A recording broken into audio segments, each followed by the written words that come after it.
Bom, aqui nós vamos considerar o seguinte: nós vamos considerar as características da promessa, o corpo da promessa, a estrutura da promessa, os mistérios e os segredos da promessa.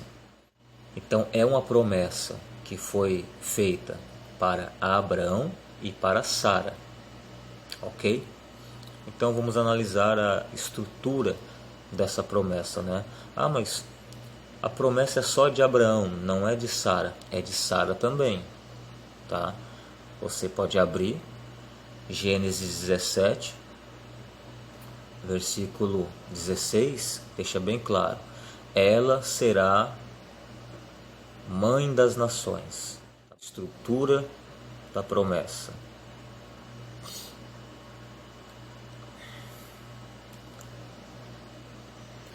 Então em Gênesis 13, versículo 16, lá vai ser dito que a descendência de Abraão, ele que é o quê?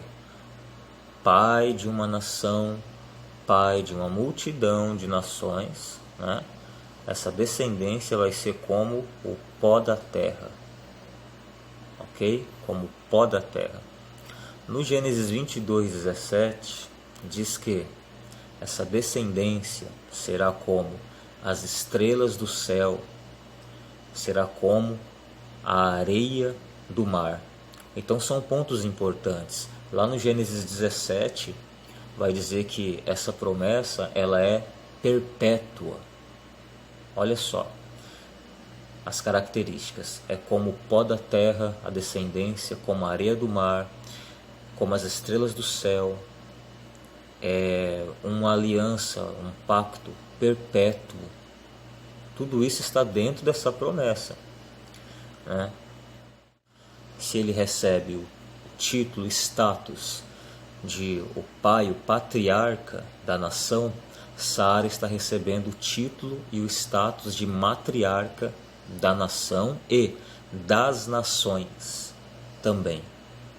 Isso é muito importante porque o filho da promessa, que é Isaac, ele representa Israel.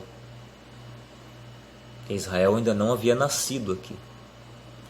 Então Isaac vai ter Jacó, que terá o nome trocado para Israel, que posteriormente a nação de Israel ainda vai ser fundada ainda, muito depois ainda do êxodo, depois da escravidão, depois de Moisés.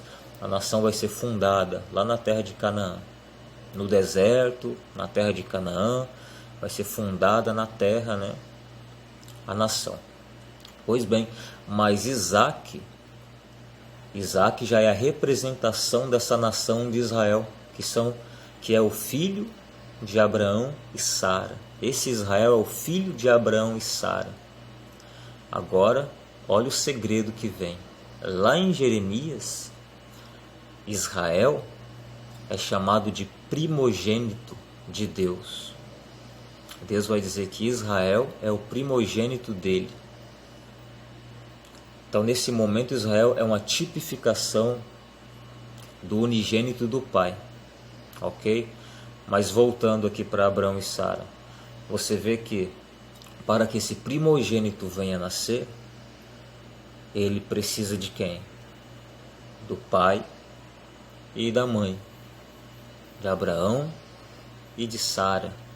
Isso é muito importante você ter em mente, porque a promessa foi feita para Abraão e para Sara também, conforme Hebreus 11, versículo 11. E isso é uma característica dessa promessa, é um dos segredos da promessa. Então a promessa ela tem característica, tem corpo, tem estrutura, tem mistérios e tem segredos também.